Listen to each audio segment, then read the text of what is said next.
Okay, பிப்ரவரிக்கான current question பார்க்கலாம். அஸ்திரா ஏவுகணையை தயாரித்த நிறுவனம் எதுன்னு கேட்டிருக்காங்களா?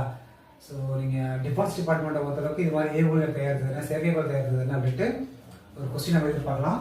ஸோ அஸ்திரா அப்படிங்கிறது என்னன்னு கூட கேட்கலாம். ஓகேங்களா, இது வந்து அணுகுண்டா இல்லை ஏவுகணையா இல்லை வேற எதுவும் டிஃபென்ஸ் மிஷினா அப்படின்னு கூட கேட்கலாம். அஸ்திரா அப்படிங்கிற ஏவுகணையை தயாரித்த நிறுவனம் எதுன்னு கேட்டிருக்காங்க. ஸோ இதுக்கான கரெக்ட் ஆன்சர் பார்த்தீங்கன்னா DRDO. ஓகேங்களா, ஸோ DRDO அப்படின்னு என்னன்னா defence research and development organisation. So இதான் வந்து இதுக்கான அப்ரிவியேஷன்.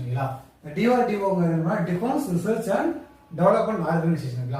நம்முடைய ராணுவ மையமா இருக்குங்களா, இந்த ராணுவத்துக்கு தேவையான துப்பாக்கிகள், பெரிய பெரிய ஆயுதங்கள், இந்த ராணுவ டாங்கிகள் எல்லாத்தையுமே தயாரிக்கிறது யாருன்னா இந்த டிஃபென்ஸ் ரிசர்ச் தான். DRDO தான் வந்து இதுக்கான ஏவுகணைகள் மற்றும் கைத்துப்பாக்கி எல்லாத்தையுமே தயாரித்து வழங்குவாங்க. ஸோ இஸ்ரோ மொத்தம் ஆப்ஷன்ல பார்க்கலாமா? இஸ்ரோ என்னன்னா விண்வெளி மையம். இந்திய விண்வெளி மையம், Indian space research organisation, ISRO. இது என்ன நாசா அப்படிங்கிறது அமெரிக்க விண்வெளி மையம். ஓகேங்களா, செபி அப்படிங்கிறது பார்த்தீங்கன்னா பங்கு சந்தையை கட்டுப்படுத்தக்கூடிய ஒரு அமைப்பு. செபியோட ஹெட் குவார்டர்ஸ் இருக்குன்னா மும்பையில் இருக்குங்களா. செபியோட ஹெட் குவார்டர்ஸ் மும்பையில் இருக்குது.